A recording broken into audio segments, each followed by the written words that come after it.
और चलिए इधर राजस्थान के मामलों की अगर हम बात करते हैं तो लगातार राजस्थान में भी मामले बढ़े हैं। 24 घंटे के भीतर प्रदेश में कोरोना के 14,468 नए मामले सामने आए हैं, जबकि 59 लोगों की जान चली गई है।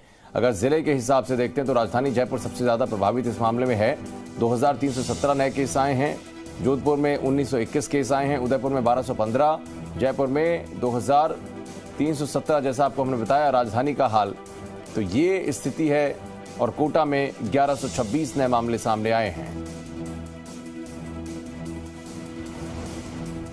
और हमारे साथ अलग अलग जगहों से हमारे सहयोगी भी देखिए जानकारी लगातार दे रहे हैं, क्या हालात बन रहे हैं। बीकानेर में क्या हाल है, उदयपुर का क्या हाल है, जयपुर का, अलग अलग सहयोगी क्या कुछ वहां से आज की जानकारी दे रहे हैं। इसलिए रुख करते हैं, दीपक गोयल भी हमारे साथ हैं, अविनाश जगनावत हमारे साथ हैं, रौनक व्यास हमारे साथ लगातार बने हुए हैं। सबसे पहले राजधानी की बात कर लेते हैं। दीपक, आपके पास आते हैं। जाहिर है कि हर एक कोशिश, हर एक तैयारी राजधानी से ही उठकर अन्य जिलों तक पहुंच रही है, तो ऐसे में लगातार चर्चाएं हो रही हैं, बैठकें हो रही हैं। असर कैसे देखा जाए, क्योंकि राजधानी ही सबसे ज्यादा प्रभावित हो रही है। रामगंज मॉडल की चर्चा तो हमने खूब की, लेकिन एक बार फिर से राजधानी का वही हाल है सबसे ज्यादा केसेस के मामले में।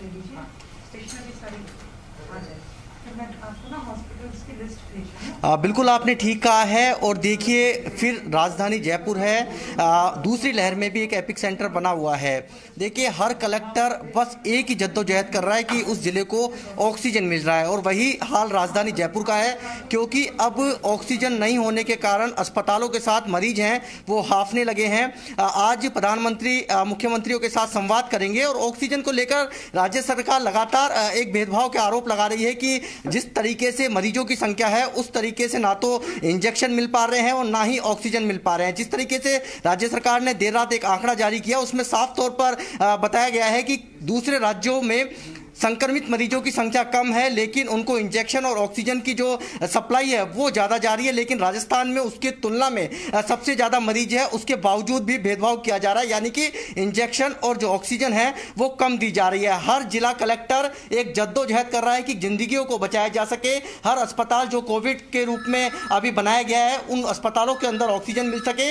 और जो प्राइवेट अस्पताल हैं जो कि इस समय मनमानी कर रहे हैं, उनके लिए एक कंट्रोल रूम स्थापित जयपुर में कर दिया है। ये वो अधिकारी हैं जो कि ये राउंड द क्लॉक ये कंट्रोल रूम चलेगा, जिसके अंदर आरएस अधिकारी, एक मेडिकल की टीम है, एक व्याख्याता है और एक एलडीसी यूडीसी स्तर के जो अधिकारी हैं। 5 लोगों की जो टीम है राउंड द क्लॉक काम करेगी। 2 नंबर इसके जारी किए गए हैं और इस 2 नंबरों पर जो शिकायत है आमजन कर सकता है, जिसके अंदर ऑक्सीजन की उपलब्धता किस अस्पताल के अंदर है, बेड्स की जो संख्या है खाली है अस्पतालों में या नहीं है, या कोई कोविड पेशेंट यदि उसके सिम्टम्स है या सिम्टम्स है या वो कुछ अपना राय जानना चाहता है या कुछ हेल्प लेना चाहता है, तो वो इन 2 नंबरों पर अपनी शिकायत दर्ज कर सकता है। देखिए, अभी तक सुबह से लगातार शिकायतें पहुंच रही हैं, लोग कुछ एडवाइस ले रहे हैं इस कंट्रोल रूम में। मेडिकल की टीम भी यहाँ पर तैनात है और एक आरएस अधिकारी, तीनों टीमों के अंदर एक आरएस अधिकारी भी नियुक्त किया गया है।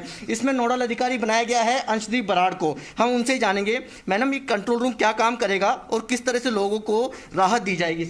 कंट्रोल रूम में कोविड में किसी को भी कोई प्रॉब्लम हो रही है, चाहे वो ऑक्सीजन के रिगार्डिंग, मेडिकल सप्लाईज के रिगार्डिंग, कोई ब्रीदिंग इश्यूज, कोई मास्क या कोई भी किसी भी टाइप की अवहेलना हो रही है, कोई भी समस्या है, तो वो कंट्रोल रूम में बता के अब हमें भी जानकारी दे सकते हैं। हम वो रिडायरेक्ट करेंगे जो भी सुटेबल डिपार्टमेंट है, और जितना पॉसिबल है मेडिकल सपोर्ट स्टाफ है हमारा, वो उनको बेसिक गाइड करेगा। और फिर हॉस्पिटल्स में जहां बेड्स की अवेलेबिलिटी है वो सब उनको उस अकॉर्डिंग गाइड किया जाएगा। अब तक किस तरह की शिकायतें आई है? आप सुबह से यहाँ बैठे हैं, आज से शुरू हुआ है। शिकायतें आ रही हैं, कई लोगों को बेड्स के रिगार्डिंग पूछ रहे हैं कि कहाँ बेड्स अवेलेबल हैं। हमारे पास जो डेटा आ रहा है उसके अकॉर्डिंग उनको बताया जा रहा है कि इस हॉस्पिटल में इतने वेंटिलेटर्स हैं, इतने बेड्स हैं। वहाँ के नोडल अधिकारी को संपर्क किया जा रहा है। कई लोग शिकायत कर रहे हैं कि मास्क नहीं लगा रहे लोग, तो उस टाइप में पुलिस कंट्रोल रूम में या इंसिडेंट कमांडर को सूचित किया जा रहा है। मेडिसिन की शिकायत आ रही है तो वो सीएमएचओ साहब के साथ उनको फॉरवर्ड की जा रही है।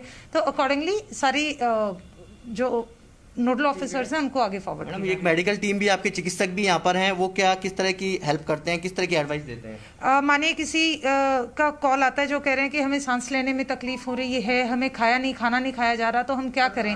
तो जो डॉक्टर साहब हैं उनसे सिम्टम्स पूछ के उनको बताते हैं कि आपको अभी ये बेसिक टेस्ट करवा लेना चाहिए, या जो भी है उनको प्रिलिमिनरी गाइड कर देते हैं ताकि आगे वो टेस्ट करवा के समय रहते समस्या का पता चल जाए और समाधान हो सके। देखिए, समस्या का समाधान हो जाए एक ही नंबर पर, क्योंकि अभी लोगों को यदि वायलेशन यदि तोड़ता है तो पुलिस या नगर निगम को शिकायत करनी पड़ती है, अस्पतालों में बेड नहीं है तो फोन को खंगालना पड़ता है, वेबसाइट खंगालनी पड़ती है, या देखना पड़ता है, या उसके चौखट तक, अस्पताल की चौखट तक जाना पड़ता है, लेकिन फिर भी मनमानी करते हैं। लेकिन अभी हाल में एक राहत की खबर यह भी है कि मेडिकल हेल्थ डिपार्टमेंट और साथ में DOIT एक डैशबोर्ड तैयार कर रहे हैं जिसमें राजस्थान के वो सभी कोविड अस्पताल की लिस्ट होगी, उसके अंदर बेड्स की संख्या होगी, कितने ऑक्सीजन बेड हैं, कितने ICU हैं, और कितने अस्पतालों के अंदर जो रिजर्व, जो सरकार ने कहा है कि रिजर्व बेड रखने जरूरी है, वो कितने खाली हैं। इन तमाम चीजों की जानकारी लाइव व्यक्ति देख सकेगा, जिससे कि जो प्राइवेट अस्पताल संचालक हैं वो लगातार जो मनमानी कर रहे थे उनके ऊपर शिकंजा कसा जा सके, और इसके साथ में जो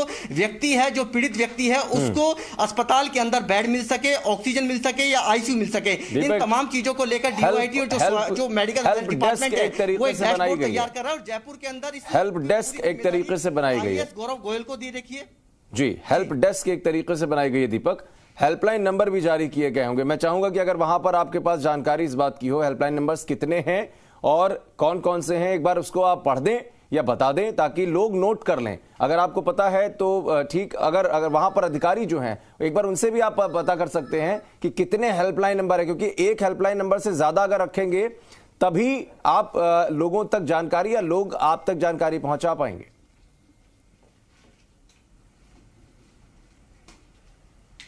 बिल्कुल आपने ठीक कहा है। हाल में जयपुर के अंदर 2 हेल्पलाइन नंबर जारी किए हैं, जिसमें 220517 और 220517 ये 2 नंबर हेल्पलाइन नंबर जारी किए हैं। लेकिन इस पर अब सुबह से जिस तरीके से नोडल अधिकारी बता रहे हैं कि लगातार फोन की घंटियां लगातार बजना शुरू हो गई है, पहला दिन है, ऐसे में इस हेल्पलाइन नंबर की जो संख्या है उसमें बढ़ोतरी करना बेहद जरूरी है, क्योंकि जयपुर बड़ा पॉपुलेशन के हिसाब से 40 लाख से ज्यादा की आबादी है।